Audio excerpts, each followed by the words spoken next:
Bon, j'ai pas de questions, juste quelques points de commentaire. Voilà.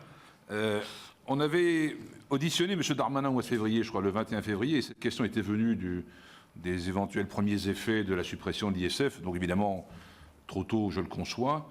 Il nous avait dit que c'était un peu tôt pour évaluer les effets bénéfiques sur l'économie, l'investissement, etc., etc. Mais bon, ce matin, on entend que cette réforme est bonne, qu'elle sera positive et favorable à l'emploi, les effets seront positifs, on parle à l'indicatif, on n'est même pas au conditionnel, donc très bien, on peut y croire. Enfin, je veux dire, c'est plus un plaidoyer qu'une analyse, très sincèrement, c'est ce que je ressens. Avec des affirmations régulières qu'on a déjà entendues, parce que l'ISF, il faut quand même remettre les choses en place. Alors, sur les fameux départs qu'occasionnerait l'ISF, on est à des taux de 0,14%, je crois, sur l'ensemble des personnes assujetties à l'ISF, 326 000 au chiffre de 2014.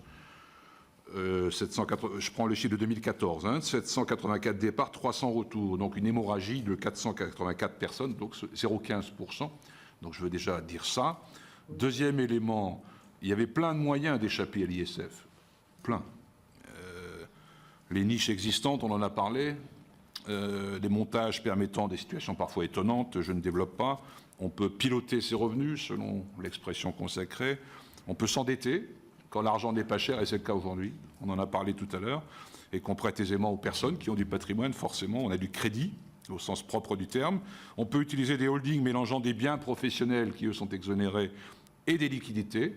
Voilà, autant de moyens qui permettent d'éluder complètement ou partiellement, fortement l'ISF. Donc il faut aussi relativiser. Troisième point, quand M. Sarkozy était président, il a institué le bouclier fiscal. Bon, ce n'était pas la suppression de l'ISF, mais c'était un peu la même philosophie, dégager les moyens pour aller vers la croissance économique, etc.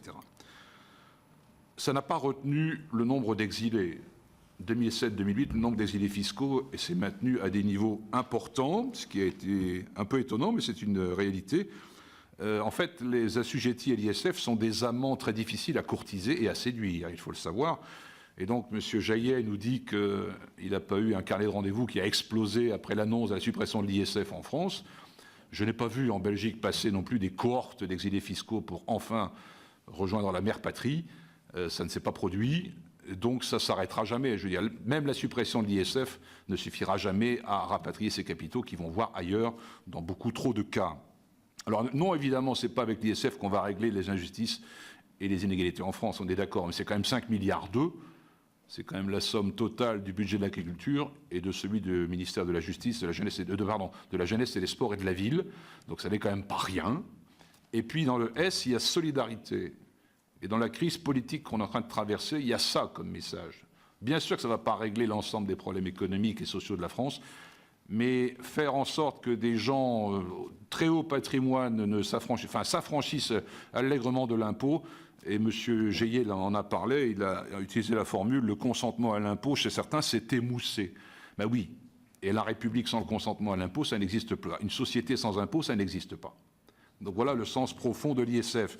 Alors après, dans le même contexte, on a parlé, l'IGF a été créé en 82, je crois, donc on a assez de recul pour voir un peu, mais dans le même temps, les patrimoines et les fortunes ont explosé depuis 40 ans. Explosé. Donc il y a les taux, après il y a l'assiette.